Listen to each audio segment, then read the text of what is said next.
We're on the Rumble Ponies baseball pregame show. Cam Manna with Rumble Ponies pitching coach Matt Carasiti. Coach, thanks so much. Yeah, of course, man. I appreciate it.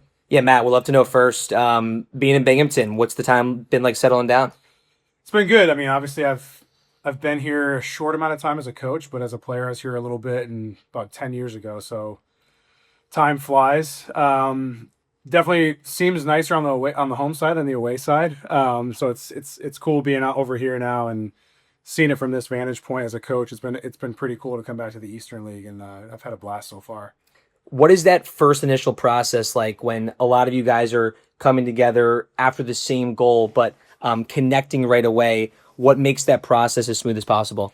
I think in the off season, just starting the conversations as early as we can. Obviously, nothing is like set in stone until a certain percentage through the off season. So it's tough to make up for that time because obviously people are trying to get jobs all over the place, and then you finally all land in one spot. So we just basically we hopped on a call together, got on a Zoom call, started talking in a group text, and then really once we got to spring training, just it just naturally happens. You're just around each other more. You get to know, how people tick, and then obviously with Mike going to the WBC for that couple week stretch, he was away for a little bit, but we spoke on the phone a lot in the off season, and then right when we got to camp, we tried to get as much get out in front of as much as we could in spring, which worked out well. And honestly, the staff here is just like incredible. Like as human beings, obviously as coaches, they're all incredible in their own way. But just like the overall personalities in the room when we talk, like it's just everybody gets along. Everybody has great insight, whether it's coming about the pitching side from what they're seeing or the hitting side. I think we all just work really well together and get along. Super talented staff that you get to work with. What makes this pitching staff special in a lot of ways, and what have you seen over the first two or so weeks of the season from this group? Yeah, I mean, obviously across the board, some incredible stuff. I think I touched on them at the beginning of this week. This homestand, like we're first in Double A in strikeout percentage, which is incredible. It just goes to show like the hard work that the Mets put in on building these programs for these guys and building these goals that they can follow and keeping them holding them accountable, and then they hold themselves accountable. These guys here, it's kind of like a little bit of an older group, so it's been nice to have that veteran presence that kind of trickles down to the younger guys. They see how they work on a daily basis, and it's really rubbed off in a good way. We're here with the pitching coach Matt Carasiti on the pregame show.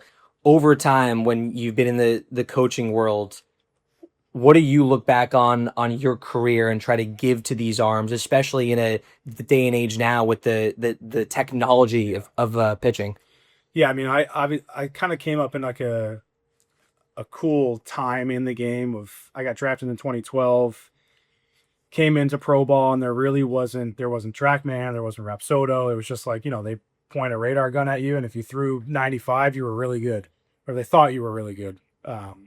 So the development was a little bit different in the beginning, and then obviously I was with the Rockies, who there's been a lot said about the Rockies. I think they're moving in the right direction now with the way they've turned the guys over and put some really good people in good positions. But I kind of felt like alone in the beginning of my career, like development wise. Kind of had to figure stuff out on my own, and I leaned on my college pitching coach a lot, Scott Brown, who's at Vanderbilt now. He's incredible, and so I kind of coach based off of what I wish I had early in my career.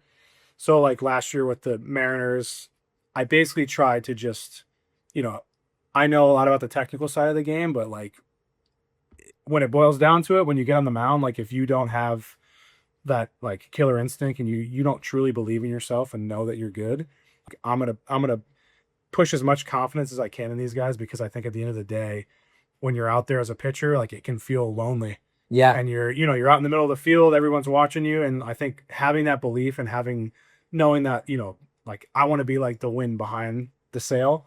And that's kind of how I approach it. I want to be positive, work on the things that we know we have to work on, but always bring it into a positive light.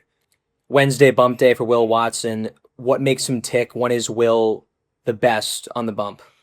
Will Watson is, I mean, super athlete, can do a lot of crazy things with a baseball. Really unique fastball with like the release characteristics.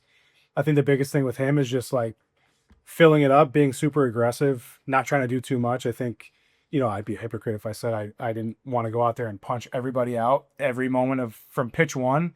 But I think him using that to his advantage is what makes him good. He's got a really good mix and he attacks. And I think like he's trending in the right direction right now, which is really good to see. The last couple have been really good, been filling it up. So, I expect to see the same thing today and just try to keep that trend moving in the right direction. Just, keep stacking good days. But he's in a really good spot right now. Matt, thanks so much. Yeah, of course, man. Anytime.